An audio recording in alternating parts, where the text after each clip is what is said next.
नमस्कार दोस्तों। आज शुरू करते हैं अध्याय 12 जो है संज्ञा। इसमें देखते हैं संज्ञा की परिभाषा।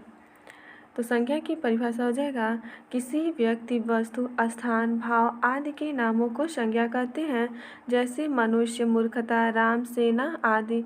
संज्ञा के कार्य। तो संज्ञा के निम्नलिखित प्रमुख कार्य हैं: व्यक्तियों, नदियों, पहाड़ों, राज्यों, देशों, महादेशों, पुस्तकों, पत्र पत्रिकाओं, ग्रह नक्षत्रों, दिनों, महीनों आदि के नामों का बोध कराना, जैसे बलराम, गंगा, विंध्याचल, बिहार, रूस, एशिया, कामायनी, चंदा मामा आदि। पशुओं, पक्षियों, मिठाइयों, सवारियों आदि के नामों का बोध कराना, जैसे गाय, कबूतर, जलेबी, साइकिल आदि। समूह का बोध कराना, जैसे झुंड, सेना आदि। किसी धातु या द्रव्य का बोध कराना, जैसे सोना, चांदी, घी आदि। व्यक्ति या पदार्थों के भाव, धर्म, गुण आदि का बोध कराना, जैसे दया, कृपा, मित्रता, उष्णता, चतुराई आदि। आगे है संज्ञा के भेद। तो संज्ञाओं के भेद अनेक आधारों पर किए जा सकते हैं। पहला वर्गीकरण है वस्तु की जीवंतता या अजीवंतता के आधार पर। तो प्राणीवाचक संज्ञा और एक होता है अप्राणीवाचक संज्ञा के रूप में किया जा सकता है।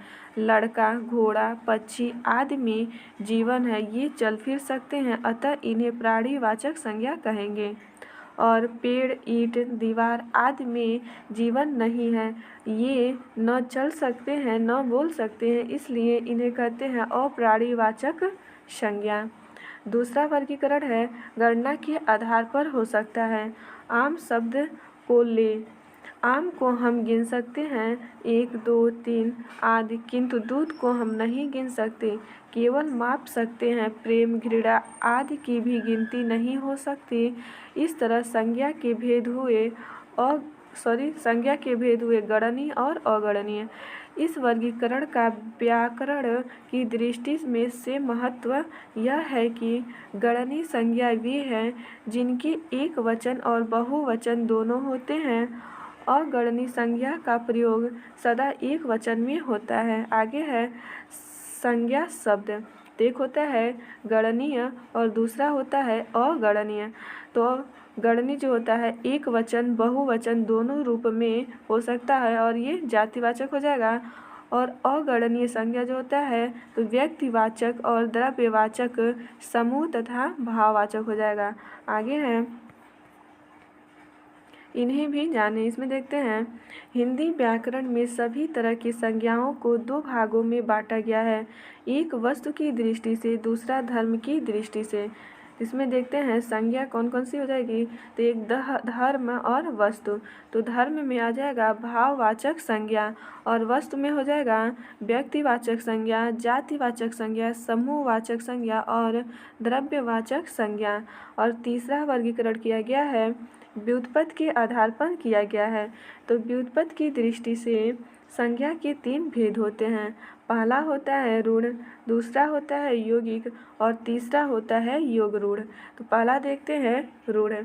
ऐसी संज्ञाएं जिनके खंड निरर्थक होते हैं, जैसे आम शब्द का आ और म अलग अलग कर दे तो इनका कुछ भी अर्थ नहीं हो सकता। घर, हाथ, पैर, मुंह आदि रूढ़ संज्ञा के उदाहरण हैं। दूसरा है यौगिक संज्ञा। तो ऐसी संज्ञाएं जिनके खंड सार्थक होते हैं, जैसे रसोई। तो रसोई के दो खंड हैं, रसोई और घर, ये दोनों खंड सार्थक हैं। पाठशाला, विद्यार्थी, पुस्तकालय, हिमालय आदि यौगिक संज्ञा के उदाहरण हैं। और तीसरा है योग रूढ़।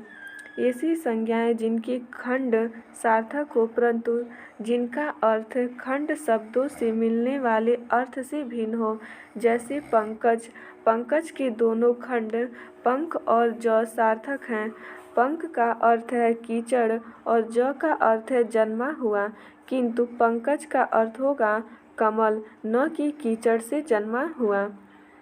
आगे है चौथा वर्गीकरण अर्थ के आधार पर किया जाता है जो परंपरागत है। इस दृष्टि से संज्ञा के 5 भेद होते हैं: व्यक्तिवाचक, जातिवाचक, समूहवाचक, द्रव्यवाचक और भाववाचक।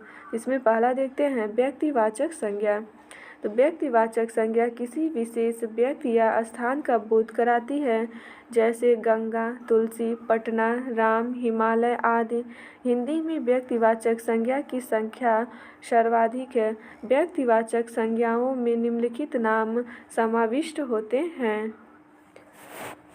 आगे है व्यक्तियों के अपने नाम। तो व्यक्तियों के जो नाम होते हैं वो व्यक्तिवाचक संज्ञा हो जाएगा। इसमें देखते हैं तुलसीदास, महेश, राम आदि। और नदियों के नाम गंगा, गंडक, यमुना आदि। झीलों के नाम, तो झीलों के नाम डल, बैकाल आदि।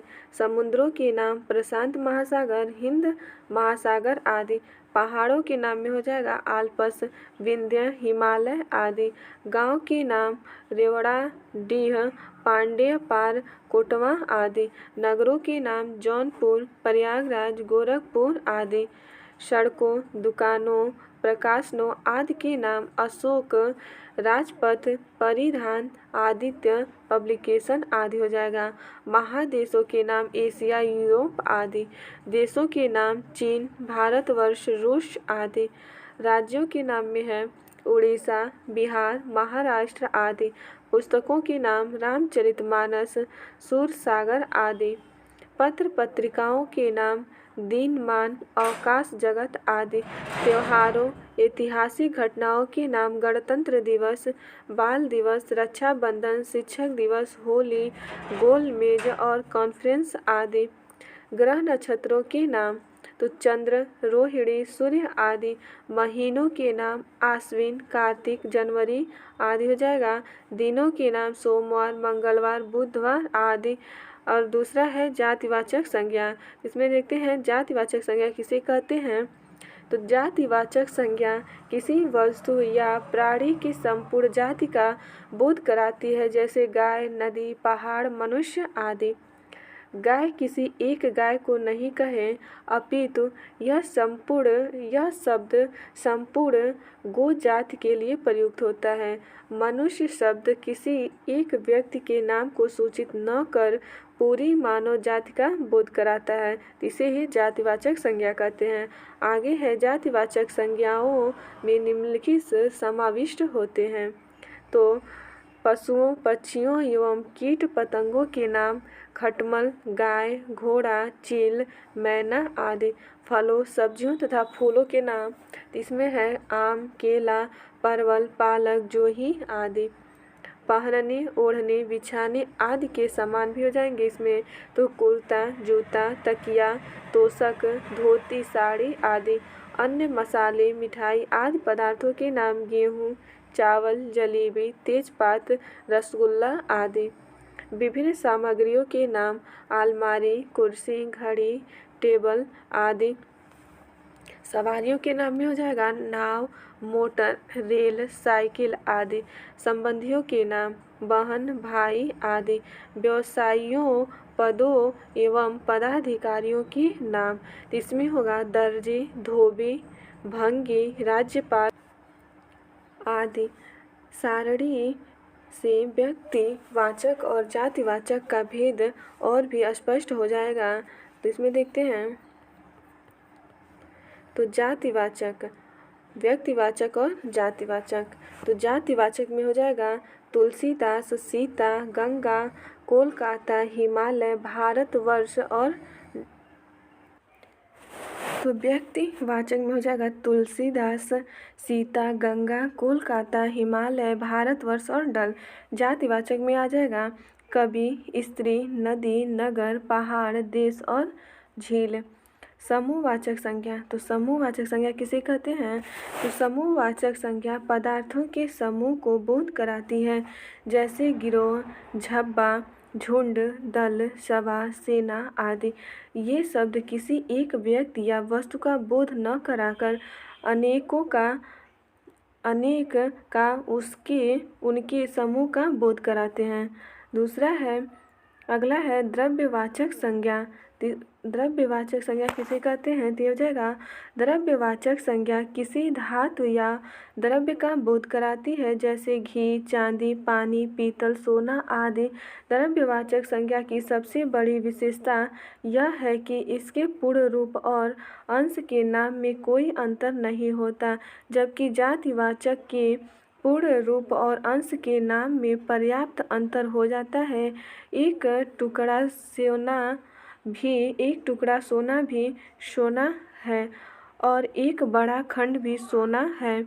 एक बूंद घी भी घी है और 1 किलो घी भी घी है, किंतु एक पूरे वृक्ष के टुकड़े को हम वृक्ष कदापि नहीं कहेंगे। उसे लकड़ी, सिल्ली, टहनी, डाली आदि जो कह लें। द्रव्यवाचक संज्ञा से निर्मित पदार्थ जातिवाचक संज्ञा होते हैं। टिप्पणी में देखते हैं, कुछ विद्वानों का कहना है कि संज्ञा की समूहवाचक तथा द्रव्यवाचक जैसे दो अलग भेद मानने की भी आवश्यकता नहीं है। वस्तुतः इन दोनों का समाहार जातिवाचक संज्ञा में ही हो गया है। 5वां है भाववाचक संज्ञा। तो भाववाचक संज्ञा में हो जाएगा भाववाचक संज्ञा व्यक्ति या पदार्थों के धर्म या गुण का बोध कराती है, जैसे अच्छाई, चौड़ाई, मिठास, लंबाई, वीरता आदि। ये सारे भाववाचक संज्ञा हैं। भाववाचक संज्ञा निम्नलिखित समाविष्ट होते हैं। तो भाववाचक में देखते हैं गुण आ जाएगा, तो गुण में कुशाग्रता, चतुराई, सौंदर्य आदि। भाव में होता है कृपणता, मित्रता, शत्रुता आदि हो जाएगा। अवस्था में जवानी, बचपन, बुढ़ापा आदि। माप में ऊंचाई, चौड़ाई, लंबाई आदि। क्रिया में हो जाएगा दौड़ धूप, पढ़ाई लिखाई आदि। गति में हो जाएगा फुर्ती, शीघ्रता, सुस्ती आदि। स्वाद, तो स्वाद में हो जाएगा कड़वापन, कसैलापन, तीतास, मिठास आदि हो जाएगा। अमूर्त भावनाएं, तो अमूर्त भावनाएं हो जाएगा करुणा, क्षोभ, दया आदि। आगे है संज्ञा भेदों में परिवर्तन। इसमें देखते हैं संज्ञा भेदों में परिवर्तन। तो जातिवाचक व्यक्तिवाचक के रूप में, तो जो जातिवाचक संज्ञा होती है उसे व्यक्तिवाचक के रूप में कैसे परिवर्तित करें, इसमें देखते हैं। कभी कभी जातिवाचक संज्ञा किसी एक ही वस्तु का बोध कराने के कारण व्यक्तिवाचक हो जाता है। पूरी शब्द का अर्थ है ग्राम या नगर, परंतु इसका प्रयोग केवल जगन्नाथपुरी के लिए भी पाया जाता है। गोस्वामी एक जाति है, गोसाई, परंतु इस शब्द का प्रयोग तुलसी जी के नाम के रूप में भी पाया जाता है। संवत शब्द वर्ष का वाचक है, परंतु यह विक्रमीय संवत के अर्थ में रूढ़ सा हो गया है। भाववाचक जातिवाचक के रूप में इसमें देखते हैं कहीं कहीं भाववाचक संज्ञा का जातिवाचक के रूप में प्रयोग पाया जाता है, जैसे इस कॉपी में कोई तरह की लिखावटें हैं, तो इस समय कई बीमारियों फैली हुई हैं। आगे है व्यक्तिवाचक जातिवाचक के रूप में। तो कभी कभी जो व्यक्तिवाचक संज्ञा का प्रयोग जातिवाचक के रूप में देखा भी जाता है, जैसे गांधी अपने समय में कृष्ण थे, यहाँ कृष्ण शब्द का जातिवाचक के रूप में प्रयोग हुआ है। आगे है भाववाचक संज्ञाओं का निर्माण। तो भाववाचक संज्ञाओं का निर्माण देखते हैं। तो भाववाचक संज्ञाओं का निर्माण प्रायः सभी शब्द भेदों से होता है, जैसे संज्ञा के दो प्रमुख भेदों जातिवाचक और व्यक्तिवाचक से भाववाचक संज्ञा बनाई जाती है। तो जातिवाचक संज्ञा से कैसे बनाते हैं, तो जातिवाचक से इसमें हो जाएगा नर नरता, नारी नारीत्व, बूढ़ा बुढ़ापा, मनुष्य और मनुष्यता। व्यक्तिवाचक संज्ञा से कैसे बनाते हैं, तो हो जाएगा राम रामत्व, रावण रावणत्व, शिव और शिवत्व आदि हो जाएगा। सर्वनाम से देखते हैं तो अपना अपनत्व, अहम अहंकार, मम ममता और ममत्व आदि हो जाएगा। अगला है विशेषण से। तो विशेषण में देख लेते हैं कठोर कठोरता, गुरु गुरुता, चौड़ा चौड़ाई, बहुत बहुतायत, सुंदर सुंदरता सौंदर्य आदि। क्रिया से खेलना खेल, दिखाना दिखावा दिखाना दिखावा और पढ़ना पढ़ाई, वचना वचत, बूझना बुझावल, मारना मार, मिलना मिलाप आदि हो जाएगा। अभ्यास हो जाएगा समीप समीप्य, दूर दूरी। आगे है संज्ञा शब्द है, तो संज्ञा शब्द किसे कहते हैं, तो ये हो जाएगा आकाश, पहाड़ और गंगा, ये सब संज्ञा हैं। व्युत्पत्ति के आधार पर संज्ञा के कितने भेद होते हैं, तो व्युत्पत्ति के आधार पर संज्ञा के 3 भेद होते हैं। संज्ञा का भेद, तो संज्ञा के कितने भेद होते हैं, तो ये हो जाएगा 5 प्रकार के। अगर ऐसे ही पूछ दे कि संज्ञा के कितने भेद होते हैं तो 5 बताएंगे। व्यक्तिवाचक संज्ञा, जातिवाचक संज्ञा, भाववाचक संज्ञा, समूहवाचक संज्ञा और द्रव्यवाचक संज्ञा। मोहन एक परिश्रमी और ईमानदार बालक है, तो मोहन क्या है, तो ये हो जाएगा व्यक्तिवाचक संज्ञा। आपका घर जिस शहर में है उस शहर का नाम संज्ञा का भेद सूचित करता है, तो ये हो जाएगा व्यक्तिवाचक संज्ञा। व्यक्तिवाचक संज्ञाएं हैं, तो व्यक्तिवाचक संज्ञा में हो जाएगा समारोह, गजमार और दनलहा। आगे है व्यक्तिवाचक संज्ञाएं, तो व्यक्तिवाचक संज्ञा में हो जाएगा राम, रामचरितमानस, गंगा। प्रतिवर्ष नदी में बाढ़ आ जाती है, वाक्य में किस प्रकार की संज्ञा है, तो ये हो जाएगा जातिवाचक संज्ञा। जातिवाचक संज्ञाएं हैं, तो कर्मचारी और पर्वत। पशु चर रहे हैं, रेखांकित शब्द है, तो पशु क्या है, तो पशु हो जाएगा जातिवाचक संज्ञा। जातिवाचक संज्ञा है, तो मजदूर भी जातिवाचक संज्ञा है। हमारे देश में जयचंदों की कमी नहीं है, में जयचंदो संज्ञा के किस भेद के अंतर्गत आता है, तो जयचंदो हो जाएगा जातिवाचक। कवि शब्द में कौन सी संज्ञा है, तो कभी भी जातिवाचक संज्ञा है।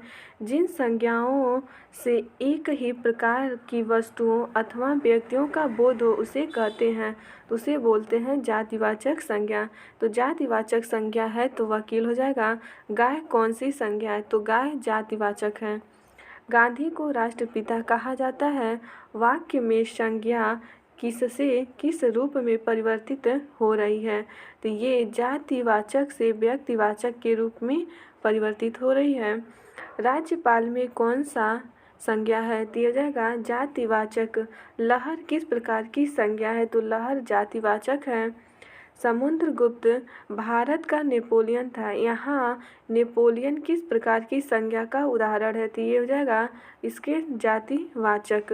सैसो शब्द से बना संज्ञा शब्द है, तो सैसो हो जाएगा भाववाचक संज्ञा। जिस संज्ञा शब्द से किसी के गुण, दोष, दशा आदि का बोध होता है उसे कहते हैं भाववाचक संज्ञा। बाप का संबंधवाचक संज्ञा रूप होगा, तो ये हो जाएगा बपौती। उचित की भाववाचक संज्ञा क्या होगी, तो उचित का हो जाएगा औचित्य। निजत्व संज्ञा शब्द है, तो निजत्व जो है वो भाववाचक संज्ञा है। बुढ़ापा एक प्रकार का अभिशाप है, रेखांकित शब्द की संज्ञा बताइए, तो बुढ़ापा का क्या हो जाएगा, ये है भाववाचक संज्ञा। शब्द प्रकार के आधार पर मनुष्यता शब्दों का कौन सा भेद है, तो हो जाएगा भाववाचक संज्ञा। तो मनुष्यता भाववाचक संज्ञा है। पशुता भी क्या हो जाएगी, भाववाचक संज्ञा। भाववाचक संज्ञाएं में आता है मनाही, विद्वता, खुशी, सोना द्रव्यवाचक संज्ञा है। आगे है भाववाचक संज्ञा कितनी प्रकार के शब्दों से मिलकर बने हैं, तो भाववाचक संज्ञा तो 5 प्रकार के। भाववाचक संज्ञा का निर्माण 5 प्रकार के शब्दों में प्रत्यय लगाकर बनाया जाता है। ये हैं जातिवाचक संज्ञा, सर्वनाम, विशेषण, क्रिया और अव्यय। इन पांचों को मिलाकर भाववाचक संज्ञा बनती है। आगे है भाववाचक संज्ञा है तो बीमारी, दिल्ली और मोहन व्यक्तिवाचक संज्ञा है, लड़का जो है वो जातिवाचक संज्ञा है। भाववाचक संज्ञा चिंता हो जाएगा। क्रिया से बनने वाली भाववाचक संज्ञा, तो क्रिया से बनने वाली तो ये हो जाएगा थकावट। राष्ट्र की भावना, अब राष्ट्र की भाववाचक संज्ञा है तो ये हो जाएगा राष्ट्रीयता। मानव शब्द के लिए प्रयुक्त भाववाचक संज्ञा का चयन कीजिए तो ये हो जाएगा मानवता। सुंदर की भाववाचक संज्ञा है तो सुंदर का भाववाचक हो जाएगा सुंदरता और सौंदर्य। भाववाचक संज्ञा है जागरण। स्वतंत्रता सबको प्यारी होती है, वाक्य के रेखांकित शब्द का संज्ञा भेद है तो स्वतंत्रता का बताना है तो ये हो जाएगा भाववाचक संज्ञा। हरियाली है तो हरियाली भाववाचक संज्ञा है। भाववाचक संज्ञा शब्द है तो रसीला, कड़वाहट, बुढ़ापा और उन्नति।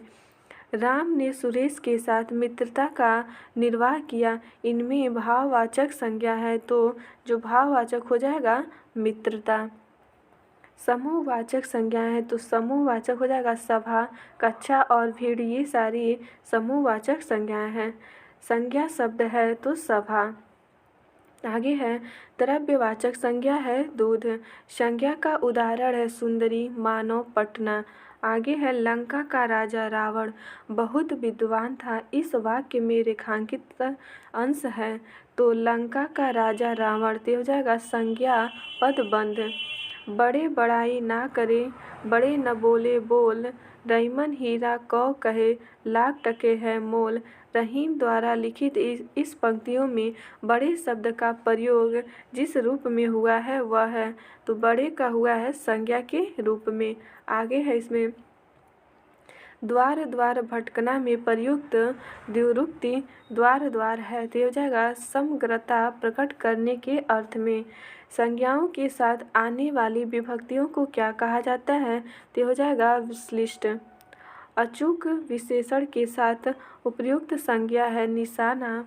हमें अपशब्द नहीं बोलना चाहिए। व्याकरण की दृष्टि से रेखांकित शब्द क्या है, अपशब्द क्या है तो अपशब्द संज्ञा है। संज्ञा के विशेषण के लिए सही है तो संज्ञा से विशेषण के लिए सही है तो भय और भयानक। उत्तर, पश्चिम, दक्षिण, पूर्व किस प्रकार की संज्ञा है, ये सारे व्यक्तिवाचक संज्ञा है। भाववाचक संज्ञा में हो जाएगा गर्मी, सजावट, दूरी। प्रोफेसर, मंत्री, मकान, वर्षा, ज्वालामुखी में कौन सी संज्ञा है तो ये सारे जातिवाचक संज्ञा है। भाववाचक संज्ञा में आ जाएगा समीप्य और मिठास। सजाना की भाववाचक संज्ञा होगी तो इसमें अगर सजावट कर देंगे तो ये भाववाचक संज्ञा हो जाएगी। गांधी अपने समय में कृष्ण थे, इस वाक्य में संज्ञा का प्रयोग हुआ है तो व्यक्तिवाचक से जातिवाचक में। दूध, पानी, लोहा, सोना आदि, तेल, ये सारे आपके द्रव्यवाचक संज्ञा हैं।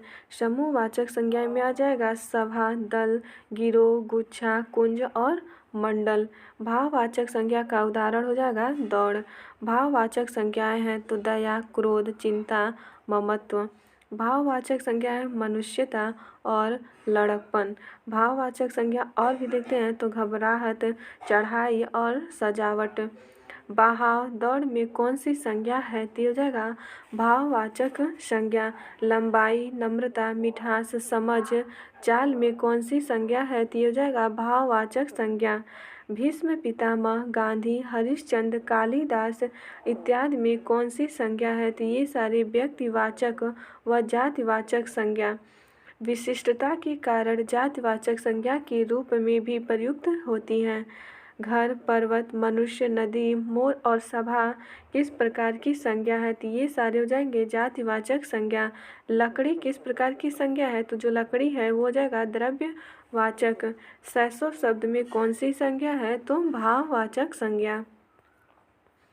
यहाँ से देखते हैं प्रैक्टिस सेट। इसमें पहला प्रश्न है निम्न में से संज्ञा है, निम्न से संज्ञा कौन सा है तो ये हो जाएगा आकाश। निम्न में संज्ञा कौन है तो इसमें भी संज्ञा बताना है तो ये हो जाएगा पहाड़। निम्नलिखित विकल्पों में से किस विकल्प में सभी शब्द व्यक्तिवाचक संज्ञा है तो व्यक्तिवाचक संज्ञा में हो जाएगा राम, रामचरितमानस और गंगा संज्ञा शब्द है, तो इसमें हो जाएगा गंगा है वो संज्ञा है। अगला है जिन संज्ञाओं से एक ही प्रकार की वस्तुओं अथवा व्यक्तियों का बोध होता है उन्हें कहते हैं, तो उसे बोलते हैं जातिवाचक संज्ञा। पशु चल रहे हैं रेखांकित पद है, तो पशु क्या है, तो ये हो जाएगा जातिवाचक संज्ञा। जातिवाचक संज्ञा शब्द है, तो जातिवाचक में वकील हो जाएगा। गाय कौन सी संज्ञा है, तो गाय हो जाएगा जातिवाचक। आगे है इसमें राज्यपाल में कौन सी संज्ञा है, तो राज्यपाल में जातिवाचक संज्ञा हो जाएगा। जिस संज्ञा शब्द से किसी के गुण दोष दशा आदि का बोध होता है उसे कहते हैं भाववाचक संज्ञा। बाप का संबंध वाचक संज्ञा रूप होगा, तो ये हो जाएगा बपौती। अगला है बुढ़ापा एक प्रकार का अभिशाप है, रेखांकित शब्द का संज्ञा है, तो बुढ़ापा का संज्ञा हो जाएगा भाववाचक संज्ञा है। शब्द प्रकार के आधार पर मनुष्यता शब्दों का कौन सा भेद है, तो हो जाएगा भाववाचक संज्ञा। इनमें से कौन सा शब्द भाववाचक संज्ञा नहीं है, तो हो जाएगा सोना। भाववाचक संज्ञा कितनी प्रकार के शब्दों से बनती है, तो हो जाएगा 5 प्रकार के शब्दों से। अगला है निम्न में से कौन सी भाववाचक संज्ञा है, तो भाववाचक संज्ञा हो जाएगा बीमारी। स्वतंत्रता सबको प्यारी होती है, वाक्य के रेखांकित शब्द का संज्ञा भेद है, तो स्वतंत्रता का हो जाएगा भाववाचक संज्ञा। निम्नलिखित में से किस विकल्प में सभी शब्द भाववाचक संज्ञा शब्द हैं, तो भाववाचक संज्ञा शब्द देखते हैं, तो इसमें है रसीला, कड़वाहट, बुढ़ापा और उन्नति। निम्नलिखित में से कौन सा शब्द समूहवाचक संज्ञा है, तो समूह में आ जाएगा दौड़। क्या हो जाएगा दौड़, निम्नलिखित में से कौन सा शब्द समूहवाचक संज्ञा नहीं है, तो कौन सा नहीं है, तो दौड़। समूह में हो जाएगा सभा, कक्षा और भीड़, ये सारे समूहवाचक संज्ञा हैं। निम्न में संज्ञा शब्द है, तो संज्ञा हो जाएगा सभा। निम्नलिखित में से कौन सा शब्द द्रव्यवाचक संज्ञा है, तो द्रव्यवाचक हो जाएगा दूध। अचूक विशेषण के साथ उपयुक्त संज्ञा है, तो हो जाएगा निशाना। हमें अपशब्द नहीं बोलना चाहिए, व्याकरण की दृष्टि से रेखांकित शब्द क्या है, तो अपशब्द क्या है, तो ये एक संज्ञा है। आगे है संज्ञा से विशेषण के लिए, तो संज्ञा से विशेषण के लिए इनमें से कौन सा सही है, तो ये हो जाएगा भय और भयानक। क्या हो जाएगा भय भयानक। जिस शास्त्र में शब्दों के शुद्ध रूप और प्रयोग के नियमों का निरूपण होता है उसे क्या कहते हैं, तो उसे बोलते हैं व्याकरण। आपका घर जिस शहर में है उस शहर का नाम संज्ञा का कौन सा भेद सूचित करता है, तो हो जाएगा व्यक्तिवाचक संज्ञा। बड़े बड़ाई ना करे, बड़े न बोले बोल, रैमन हीरा कब कहे, लाख टके का मोल। रैमन द्वारा लिखित इन पंक्तियों में बड़े शब्द का प्रयोग जिस रूप में हुआ है वह है, तो बड़े शब्द का प्रयोग हो जाएगा संज्ञा। द्वार द्वार भटकना में प्रयुक्त द्विरुक्ति द्वार द्वार है, तो हो जाएगा समग्रता प्रकट करने के अर्थ में। संज्ञाओं के साथ आने वाली विभक्तियों को क्या कहा जाता है, तो हो जाएगा श्लिष्ट। हमारे देश में जय चंदों की कमी नहीं है में जय चंदो संज्ञा के किस भेद के अंतर्गत आता है, तो हो जाएगा जातिवाचक। इनमें भाववाचक संज्ञा बतानी है, तो भाववाचक में हो जाएगा चिंता क्या है भाववाचक है। आगे है राष्ट्र की भाववाचक संज्ञा होगा, तो राष्ट्र का हो जाएगा राष्ट्रीयता।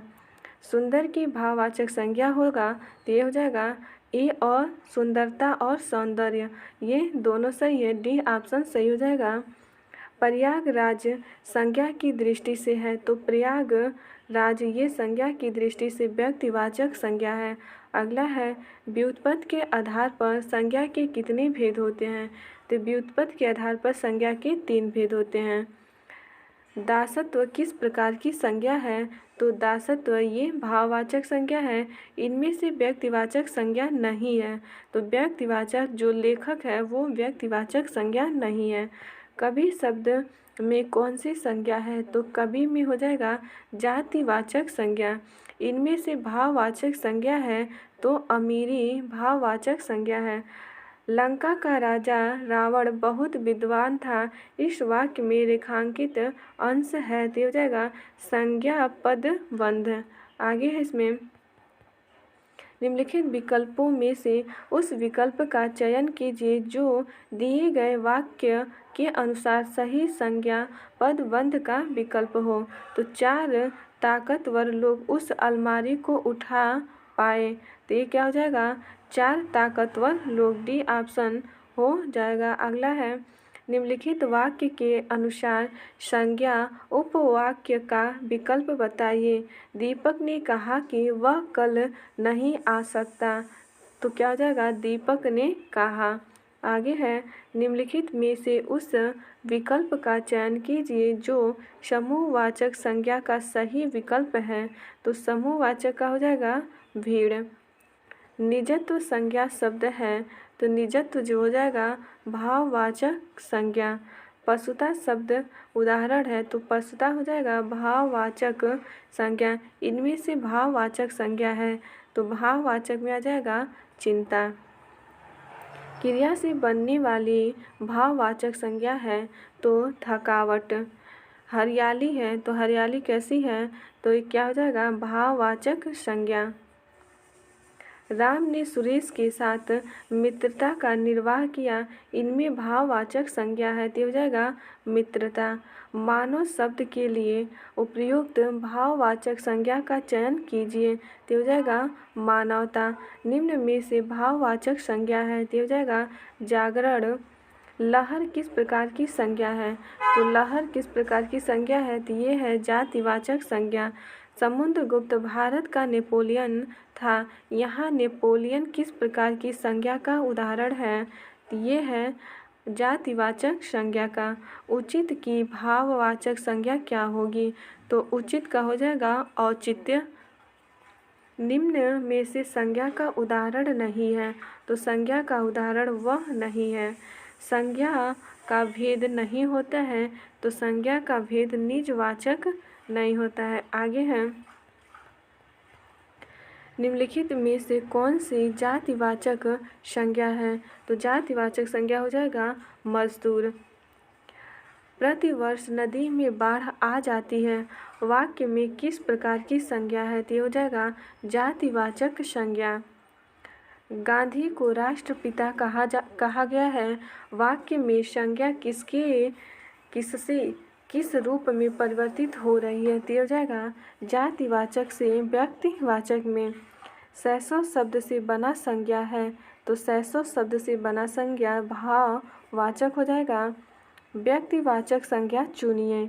तो मोहन एक परिश्रमी और ईमानदार बालक है, तो इसमें मोहन जो है वो संज्ञा है।